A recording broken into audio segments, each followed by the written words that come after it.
We're here with former U.S. Senator and former Governor Bob Graham. Thank you very much for joining us. Victor, thank you very much for the invitation. Governor, the Spanish company Repsol soon will be drilling for oil off the coast of Cuba using a Chinese-built semi-submersible rig. It's expected to drill about 1,500 feet deeper than BP's infamous Deepwater Horizon operation in the Gulf. You were co-chair of the National Commission on the Deepwater Horizon oil spill. What concerns you most about the coming operation off Cuba's shores? I'm concerned that if there is an accident, the capacity to respond will be extremely limited, and the direction of the oil will be into the Gulf Stream, which immediately puts uh, almost the entire east coast of Florida at risk. And therefore, the United States and specifically Florida have a big interest in the manner in which this drilling takes place, the emphasis on safety, and building some capacity to respond to a negative event. There's currently no cooperative spill response agreement between the two countries, however. Is that correct? That's correct. And that's generally true throughout the Gulf of Mexico, as it is in most multinational water bodies, such as the Arctic. One of the things that our commission had recommended was that the United States and Mexico, who share by far the largest amount of the Gulf of Mexico, should begin to work together to develop some common safety standards and a common capability to respond to an accident. Since we made that proposal, the Cuban issue has come on the table, and there has been some preliminary discussion with the Cubans about whether they would be willing to join the U.S. and Mexico in those common standards and to begin to think about a response capability in the event of an accident. Who's engaged in those conversations between the Well, U.S. and Cuba? The primary engagement has been non-governmental. Representatives of our commission, including the co-chair, Bill Riley, have been in Havana meeting with Cubans. Eventually, there's going to have to be some involvement by U.S. government. I would assume it would be the Department of Interior, which is our regulatory agency over offshore oil drilling.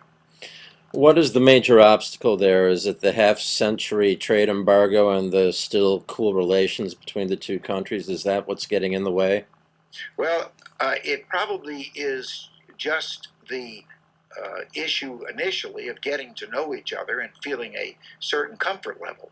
There have been other areas in which there's been cooperation with Cuba. For instance, our weather service and Cuba's weather service have a very complementary operation, particularly during hurricane season. Our Coast Guards and their Coast Guard work together on safety at sea and rescue of people endangered. So this would be another version of that type of cooperation. If there were an accident and there weren't there and there was not an agreement between the two countries, uh, just how do you see that handicapping response to an accident? I think it would make it very difficult. For one thing, uh, as we learned it with the Macondo incident in the Gulf of Mexico, time is not your ally. You need to be able to get onto the problem, understand it, and respond to it as quickly as possible. It would be a tremendous additional vulnerability if there was going to be a long bureaucratic delay of figuring out what we could and could not do in such a response. So it is in everybody's interest for the United States and Cuba to know what we will be able to do in the event of an accident and work through all of the details of having an effective response. Have you encouraged the State Department, Secretary Clinton, or even the President to get more involved in this issue directly? Well, our report was written to the president since he appointed the oil commission that I co-chaired. We didn't talk specifically about Cuba because, frankly, our report was largely written in the fall of 2010, before the Cuban issue emerged as fully as it is today. But yes, I have talked to the State Department, and more so to the Department of Interior, about what can the U.S. do to assure the people of the United States that this drilling off the coast of Cuba will be done using high standards of safety, and that there is some capacity to respond in the event of a negative event. Well, Interior Secretary Ken Salazar produced an agreement with Repsol to inspect the rig, but isn't that inspection done before the rig actually gets up and running off the coast of Cuba? I haven't seen the details of the agreement that you spoke to, but that would be, as you described it, be the normal factor. One of the things that I learned about offshore oil drilling, it is a very decentralized undertaking. That is, there are many different contractors working towards the same objective of completing the exploration and eventually production of oil. One of the most important of those is the provider of the rig from which the actual activity is commenced. In the case of BP in the Macondo, it was provided by a Swiss company, and it was called Deepwater Horizon. This one apparently is going to be provided by a Singapore company with a rig that was built in China. Yes.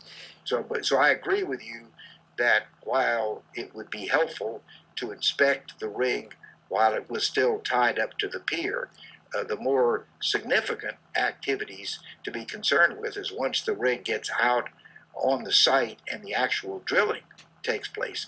Frankly, BP and its contractors made so many mistakes in the course of drilling off the coast of Mississippi River that it makes you worry what would happen with this drilling so close to the shoreline of Florida. Yes. Repsol also says it actually has agreed to follow U.S. Interior Department procedures for drilling. But how do we know that they will do so? They've agreed to, but how will we know? Well, you have to have some kind of monitoring or enforcement mechanism to carry out the terms of the agreement, which has not yet been entered into between the United States and Cuba. As I understand it, this drilling was originally planned to start in December of this year, but there's been some delay in the rig getting to its signed location. So it probably is going to be after the first year, but that's still only a matter of weeks.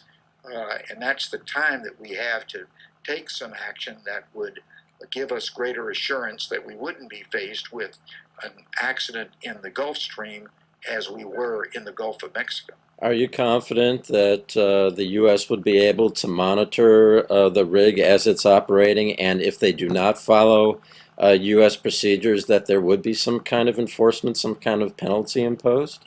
Well, no, I'm not confident because none of that has been negotiated. Now, those are all things on the list of to be done once the decision is made to pursue such an event. I think one of the important parts of this is that the Gulf discussions that are going on today are not just the United States. They are the United States and Mexico, a country which has had a long and uninterrupted relationship with the Cuban government. And it may end up that Mexico will be the principal party with which Cuba will work, but the United States and Florida are the parties at greatest risk. Let me say one thing. Originally, the Cubans had indicated they were going to be working with a Russian firm to do this. That caused a great deal of concern because that Russian firm was primarily in the natural gas business, not in oil. And there was worry about whether it was experienced enough to give a safe to safely perform this task. Repsol, on the other hand, has a good international reputation for its safety practices, and at least to that extent, will be working with a competent private contractor. Yes, that is my understanding. As you say, that Repsol does have a fairly solid track record. But it's also my understanding that Repsol is not necessarily the only actor we will be looking at in years to come. For example, I believe, as you mentioned, this company in Russia, I believe that Russia and India, Brazil, and Venezuela are all, and companies in each one of those countries are all looking to be doing this very same thing off Cuba in the not distant future. Well, Victor, I think the list that you just recited underscores how important it is to arrive at some understandings and some capacity to both establish safety standards, monitor and enforce those standards, and be prepared to respond if there's an accident. There have also been efforts by some people in Congress to get at this issue another way. Representative Vern Buchanan would have the U.S. deny oil and gas leases to companies involved in drilling off Cuba. And Senator Bill Nelson would have the U.S. pull visas of executives involved in Cuba's oil drilling operations. Do you see any possibility of legislation like this happening? And if so, do you think it would really have a difference, make a difference? Well, the answer is yes. You've listed one Republican in the House of Representatives and a Democrat in the Senate. That's the kind of combination that could make this happen. My concern is that we have a big interest that it is a quality firm that's doing this drilling, and Repsol seems to be that, as opposed to many of the firms that you listed from Venezuela or Russia or other places that don't have a strong reputation for safety, and probably would be less likely to defer drilling because they lost a visa or because they lost some other relationship with the United States. I doubt that a Venezuelan firm is too concerned about visas or interest in the United States, which they don't have and are not likely to get. So, we don't want to box ourselves in a situation that the only firms that can drill, and the chances are somebody is going to drill off the north coast of Cuba, are those that are the least likely to do it in a safe manner. Some supporters, Governor, of nearshore drilling in Florida speak of drilling off Cuba this way: that if they're going to do it off their coast, we should do it off our coast, perhaps just 5 or 10 miles out. What's your response to that kind of thinking? Well, I think it's a very convoluted argument. The state of Florida, going all the way back to the 1950s, has taken the position that we do not want offshore drilling, not only in our own state waters, which run approximately 10.2 miles from the coastline, or in the adjacent federal waters. And the rationale is that we have a bigger interest to protect, which is the quality of our environment, and then the economy that depends upon the quality of our environment. I think that was a very wise decision that our forefathers made more than a half century ago, and it was wise then and it's wise today. Governor, how worried are you about the operation that will soon be drilling off Florida? Well, I think it's a reasonable concern. It's not just frivolous, because we've seen what happened with one of the 6 largest oil companies in the world, BP, to our Gulf of Mexico. Now we're faced with a drilling situation which is going to be immediately affecting Florida if there is an accident, and not just a small part of Florida, but at least the entire Keys and then East Coast.